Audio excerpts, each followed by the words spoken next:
Hello and welcome to the latest Sun Racing preview in association with Betway. I'm Tom Bull and I'm delighted this week to be joined by racing guru Harriet Fuller. Lovely to see you, Harriet. Good to be back. Indeed. Now it's the calm before the storm ahead of the Cheltenham Festival this week. And we're going to Newbury, we're going to Doncaster and we're going to Kelso. And at Newbury it's the Greatwood Gold Cup that takes centre stage. Secret Investor heads the weights and the betting after finishing second to Native River last time out. Jerry's back, Tidal Flow, Sam Benedetto who won the race last year and a few others are very much up there in the betting as well. Harriet, who takes your eye at this early stage? There's a couple in the chance here. Well, for me personally, I'm quite keen on Jerry's back. I thought he put in a much better showing at Ascot last time. He did, and yeah. He looked as if he was going to come with what looked like a winning run. And I think this drop and trip could just suit him perfectly. Philip Hobbs has got his team in really good form at the moment. What a season he's having. It's incredible, isn't it? He's starting to get some seriously nice horses and they're all firing and it's great to see. I just think they're all coming to form at just the right time as well. You know, you want them in this form coming into the spring festivals, Cheltenham, Aintree, and I did just feel with him, he bounced back. It was a big step forward last time. I think he could do that again now, to be honest. He does also hold an entry at Doncaster, but that is over much shorter again, and so I think he's likely to end up here. And the market would suggest that as well. Exactly, yeah. I mean, another one I'm quite keen on as well is Not Another Muddle. He was really well fancied for the Grand Annual at Cheltenham last year, and he ran really well, finished fifth. He hasn't been seen since running at Fontwell. I think it was in April last year. But he holds an entry in the festival plate this year's festival, so this could be a nice little prep run for him. So I'd like to keep an eye on him as well. Excellent. That's what my parents used to say to me when I was younger. If I got into various scrapes, not another muddle. I'm going to go with Tidal Flow, Philip Hobbs' other contender. This horse, I know you don't really necessarily agree with the fact that he's drop and trip, I heard you saying earlier, but I think this is going to suit him after not quite getting home over 2 miles, 6.5 last time out. This is going to suit him nicely. I think he's on a really comfortable racing weight, to be perfectly honest, and I think he's pretty unexposed still over fences. He's always had a bit of a class about him. He's never quite managed to put it all together, but I think there is a big one in him at some stage, and hopefully it'll be this weekend at Newbury. Also worth mentioning Sam Benedetto, who won the race last year, but I think he probably needs the ground to dry out a touch because he's very much a spring-going horse. Benny's King ran a big race last time in second, but he had a hard race that day, and I hope quite a few people fancy him this weekend, but I'd be inclined just to have a watching brief with him. So I'm going to go with Tidal Flow, and you're going to stick with Jerry's back, correct? Yep. Excellent.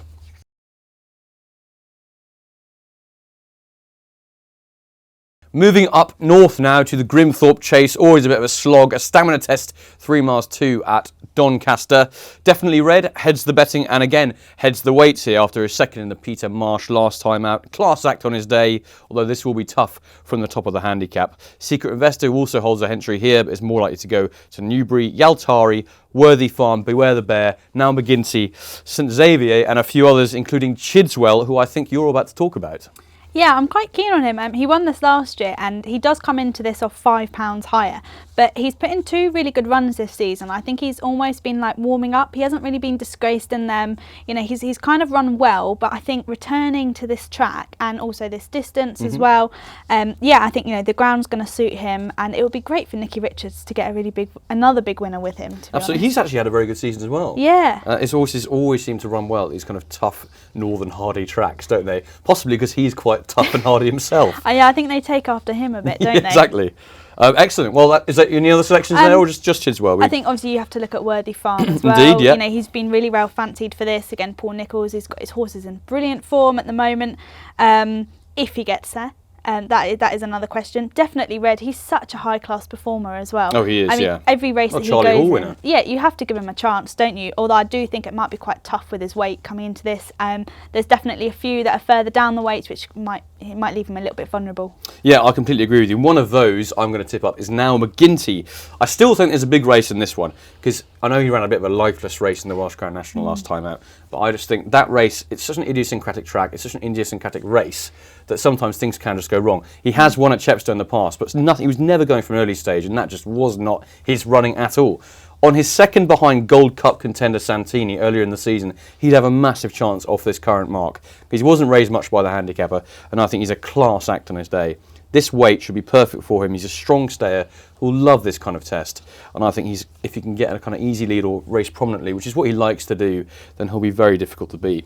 Now, I also like a horse called St. Xavier, who will hopefully be ridden by our favourite jockey, David Maxwell. He's ever-improving jockey. Now, people are always crabbing him in Twitter, in the press, but I think he's an absolute class act, and I know you're a big fan of his as well. Yeah, I think he gets a bit too much stick, to Doesn't be honest. he? I know. He tries hard. He pays for all the horses himself. He'd do a lot better than we would on one, I think. God, yeah, I wouldn't last half a furlong. Now, this horse has not been seen over jumps since he ran in France, but he had some smart form over there with the larger obstacles, and he actually has been competing over the smaller ones since coming to England. And his hurdle runs have been pretty good, considering he's actually better known as a chaser.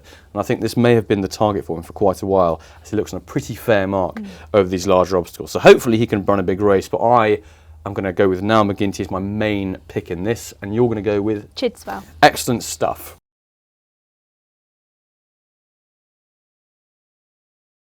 Now up to Kelso for the Premier Novices Hurdle, something that we don't usually cover, Novices Hurdle, but it is that time of year when it's all about Cheltenham, and this is one of the bigger races in the lead up to it. Up at Kelso, it's Fred, it's Black Pirate, Calvadoge, Ebony Jewel, Elf de Ray, Clondal Caitlin, and a few others in this race. Harriet obviously looks pretty competitive at the entry stage. All of these horses are quite unexposed, but who takes your eye the most? Well, with a few days to go. I quite like one at a little bit of a bigger price for Jenny Candlish, really. Okay. Cheddleton, he's lightly raced, but he's putting together a really nice kind of set of form. He won his bumper, and then he improved from his second on hurdles debut, and he's won at Bangor, and he's also won at Kelso as well, which is good, and both on heavy ground as well. So I think they're going to get pretty, it's going to be pretty wet up there again. So that, that gives him quite a good chance, I think, if he's already proven at the course and on the ground. The extra trip on Saturday I'm not too worried about. I think the extra couple of furlongs won't be an issue to him. He's been really impressive. I think he's got a big squeak in this. A lot of these, they kind of need to, I would say Fred, he needs to put in a really impressive performance if he was to go and then take in the Supreme. Oh, for sure, especially considering he's got penalties to carry. Exactly. I think there's a few at the top of the market that, yes, they might be good, but have they hit a ceiling? Or obviously they might not have, but I do think that Cheddleton's still got a lot of improvement left in him. So yeah, I'd fancy him. Tremendous. You can't obviously ignore Paul Nicholls of Calvadoge, who's won this race in the past, and the fact that he's sending this horse up north suggests that he thinks he's got a big chance, as does Nicky Henderson sending Fred up north as well. However, I'm going to go with Clondal Caitlin, who has won her last 3 and is progressing very rapidly. Won by an easy 10 lengths last time out in very impressive fashion, and she gets that all-important weight allowance here from her rivals. I think that's going to make all the difference because she's not got very much to find on ratings as it is, and with that extra little bit of weight help, I think she'll be extremely difficult to beat here. She is. You know what I find? At this time of year, I love progressive, reliable mares. It's just that time of year when you just follow them and they usually just run their race. If they're progressive, it's even better. And hopefully you can just keep that run of form going. That would what I'd be hopeful for here. And I also like a horse called Elf de Ray. Pushed a horse called Kilteely Briggs very, very, very close at this track last time out. Now, that was over quite a bit further than this. And on his previous start, he won over this trip in very, very easy style. Sandy Thompson loves winner up north. Actually a very underrated trainer in my book. I think this horse has got a really big chance too. So they'll be my two. Clondal Caitlin and Elf de Ray each way. And you're going to go with? Cheddleton. Cheddleton, tremendous.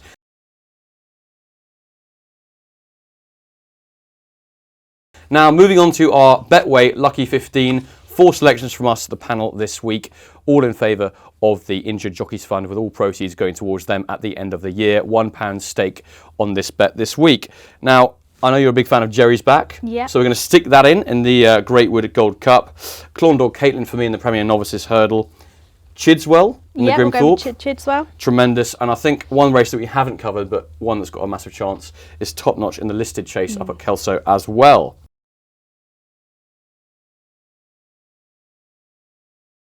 Last but not least, onto the anti-post Cheltenham Festival segment. This week it's the Triumph Hurdle that sees Solo, the most impressive Adonis Hurdle winner, straight to the top of the market for this. He's taking on a very strong field this year with the likes of All Mankind, Aspire Tower, Goshen, Wave of the Sea and Nick Pastor. But it really does look between the top 4 in the market, doesn't it, at this stage, Harriet? Of the 4, or if there's anyone else, of the 4, who takes your eye the most? I'm going to stick with a local trainer to me, Gary Moore, with Goshen. Okay. I would love to see him get a big winner at Cheltenham. I just, he was brilliant when Cider Grugy won all those years ago, and it would be so nice for him to get another proper Grade 1 horse here. And he's just been so impressive all season. I mean, he's racked up 4 wins, and they've all been by nearly all double figure lengths.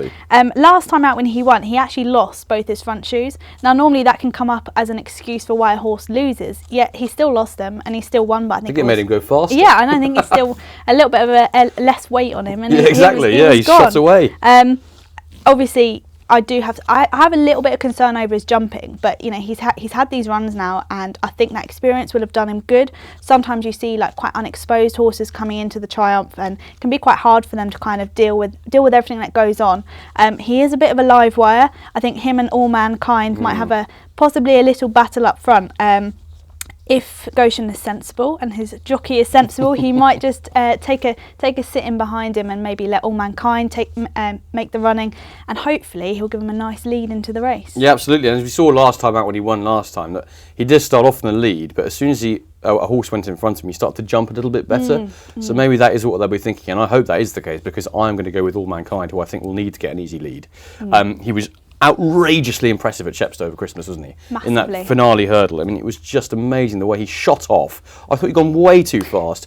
Jockey couldn't control him for halfway down the back straight. Then coming into the home straight, they all came up to him and he just shot away again. It was amazing against really top-class performers. That Cerberus, who was second, is a very good horse in his own right. And I just think this All Mankind has got that touch of class that you really need in this kind of race. He's a Cheltenham winner, which also helps. So he knows he goes at the track. And I think it'll be tremendously difficult to beat.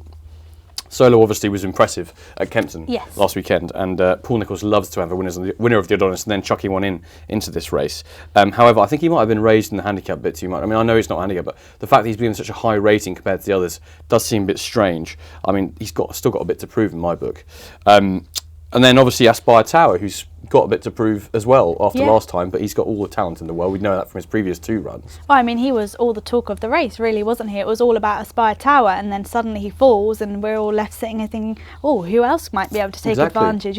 It's hard when a horse falls, especially their last run before Cheltenham. It's not really the ideal prep. Do you want them coming into a Grade 1 off the back of that? It kind of gives you a few questions about him. Absolutely. Now, I have to say, along with the Betway Queen Mother Champion Chase, this is probably, I think, one of the best races of the meeting, and I can't wait for it to get going. But in summary, I'm going to stick with All Mankind, and Harriet? I'll go with Goshen. Lovely stuff. Well, hopefully you've all enjoyed it this week. It is the calm before the storm that is the Cheltenham Festival, but that doesn't mean to say that it's not an extremely exciting weekend of racing in its own right at Newbury, Doncaster and Kelso.